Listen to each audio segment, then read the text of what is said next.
everyone.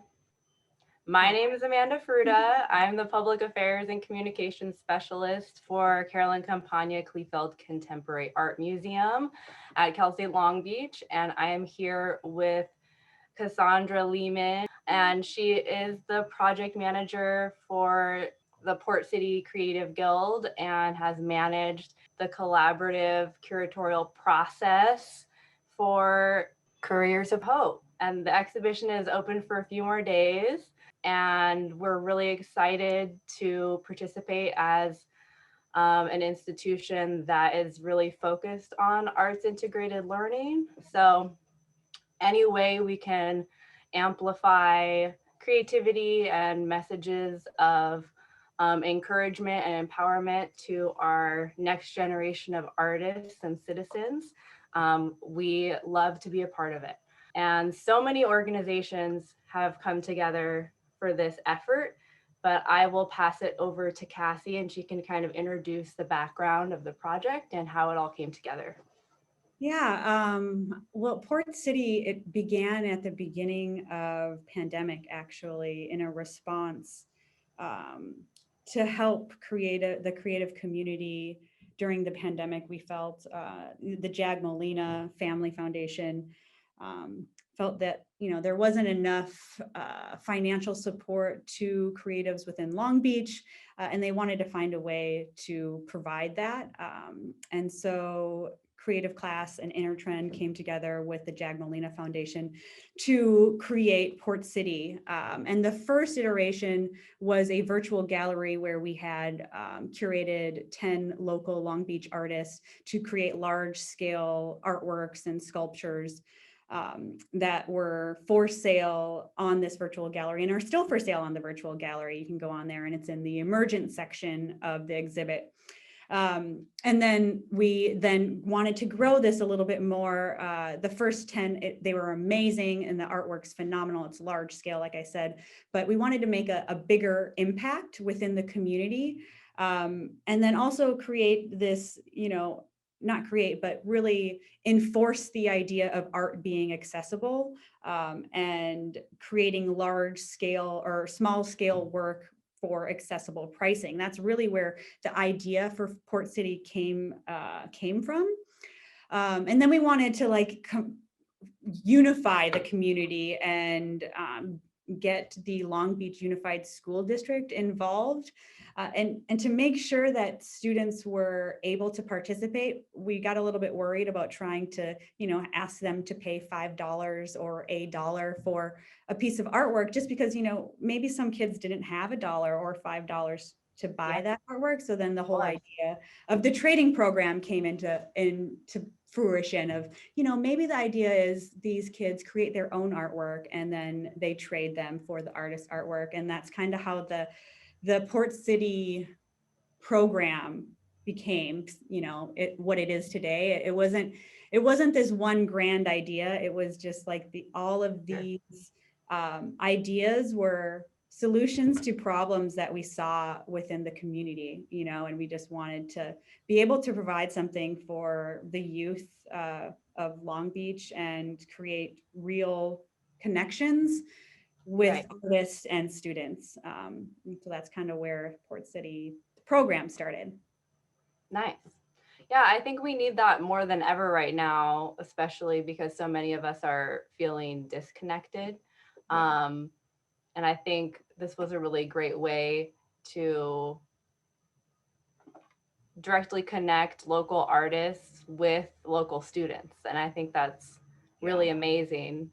Could you talk more about the program structure in terms of how you worked with LBUSD and kind of the activities and how that works? Totally. I think let's maybe step back and talk about the curation.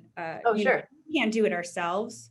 Right. I couldn't curate this by myself. We were able to get 80 artists involved. And the only way we were able to do that is getting the local Long Beach creative community together, meaning, the Kleefelds, the Flatlines, all of the Long Beach Museum of Arts. We had so many organizations coming in to be a part of this, to uplift all of these artists within the local community. So we reached out to these organizations to help identify these artists, and they were able to get 80 artists to come together to curate over 160 pieces of artwork that are now Wow. to be traded to the Long Beach Unified School District. And then going to the program of how that's set up, we reached out to Long Beach Unified School District art curriculum leader, and she's in contact with all of the art teachers in the district. And so she was kind of our communications liaisons with the school, and let all of the teachers know about the program. We kind of set up like this Google form for them to apply, or not apply, but to submit, say, hey, I want to be a part of this program. Please send me more information. And then from there, we figured out with each teacher how many students they had. We provided all of their students with envelope art kits. We really were concerned about kids not having supplies to create their art. Right. Along with not having money, they might not have, paint or colored pencils or whatever to even use to make it. So we wanted to make sure that there were no barriers, or very, very few barriers to be able to participate in this. And so we were able to provide 400 envelope kits to these students to create all of their artwork. And then now we have just finished the submissions. Their deadlines were the 23rd, so 2 days ago, and we were able to get in 102 pieces of artwork, which is amazing to get that many students to participate. I mean, all of them made art, I believe, in class, but it's optional for them to actually share their artwork. And I think that was a really big deal. This being able to share their artwork, for probably nearly all of these students, it's going to be the first time that they've shown publicly their art. Yeah, which is amazing. Which is huge. Giving a platform to them. So yeah, so it's just really, it's really exciting to see that many students wanted to be able to share their work, because it's kind of scary, it's a young artist that, you don't know what people are going to respond to, how you respond to your work. So, well, yeah, it takes courage to put yourself out there, and vulnerability. So, and all those students that didn't, that's a personal piece of their journal or their journey, or, that they can have and remember from this process. And they've still gotten inspiration from the artists that they drew upon, right? So that's awesome. Yeah, it's been great to see during the pandemic all the different organizations that have provided art materials to our kids, to families in need. We have done similar things for our plugged in virtual connections program in terms of like delivering materials, and our corresponding videos are going to be launching very soon. So if anyone's interested, they can check out our YouTube. You had a response from a student that was kind of exactly what you were wanting to hear. Yeah. Did you want to share that? Totally. So yeah, I think in the process of creating, Port City, there was this feeling, that we wanted, like, the end goal was, the grand goal was to get students to see themselves as artists, and then 10, 20 years down the road, we will hear a story of this person that is a professional artist, and it all stemmed from this one program where they made a connection with this artist, and that kind of catapulted their career and love for art.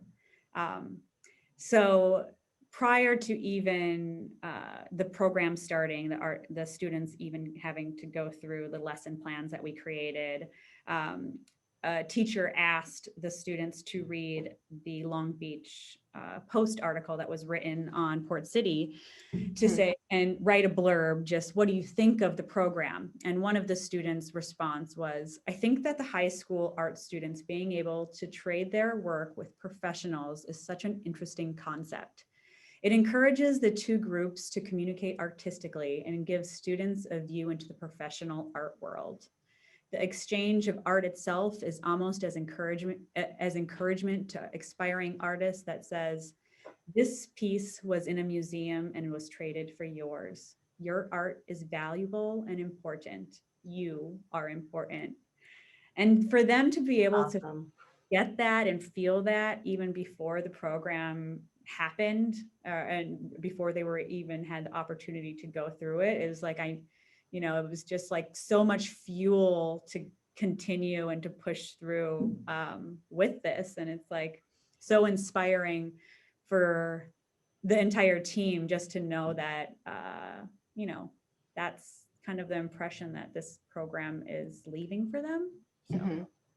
Yeah, that's what it's all about. I mean, that your art is valid, your feelings are valid, your creativity is real and powerful.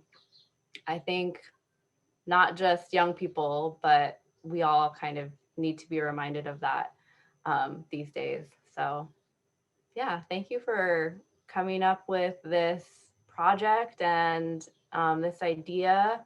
Um, so, are you going to display the student art or The with the student exchange? the student artwork that's submitted will all be posted on Instagram. Okay. The student artwork that is selected and exchanged, Uh-huh. that will get a virtual gallery similar to the artist's virtual gallery. Okay. So they'll have their own webpage that's getting worked out right now. So Great. yeah. Well, I look forward to that being live.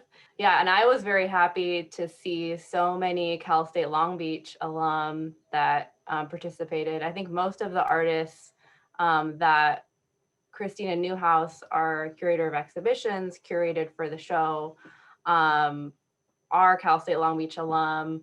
And, our School of Art at the university is the largest public art school west of the Mississippi, which is a big deal. And there's so many professional artists and talented creatives that come out of the programs at CSULB. So we're just happy to amplify their work.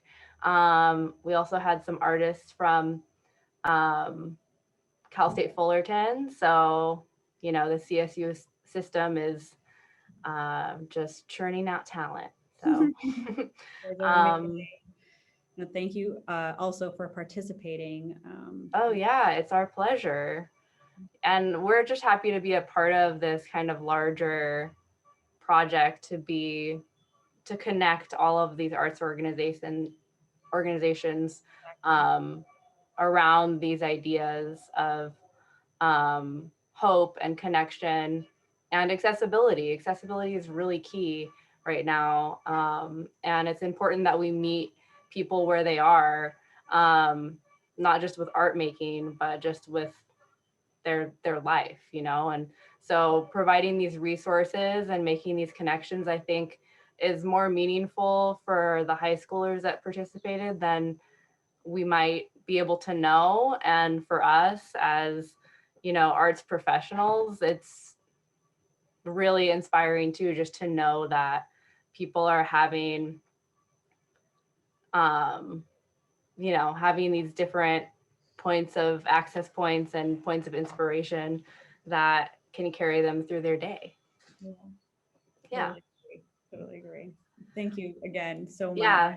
Thank you so much for joining me, Cassy. Do you have anything else that you wanted to share before we sign off? Well, Right? it's going to stay up until the 7th now. Oh, great. March.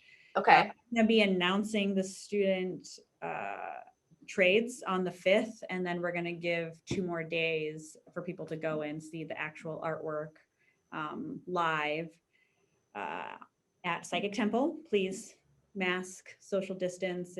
Yes. Yeah, stay safe out there. And if you guys don't know where the Psychic Temple is, it's right on Broadway, near the promenade in downtown Long Beach. So yeah, just be safe and mask up and get a look. It looks really great at night, so well lit. You can So drive past it. You don't even have to. You don't even have to get out of your car. Honestly, you can drive down Broadway at nighttime and you'll see it. nice. That's a good recommendation. Yeah, so check it out. It's been extended until March 7th.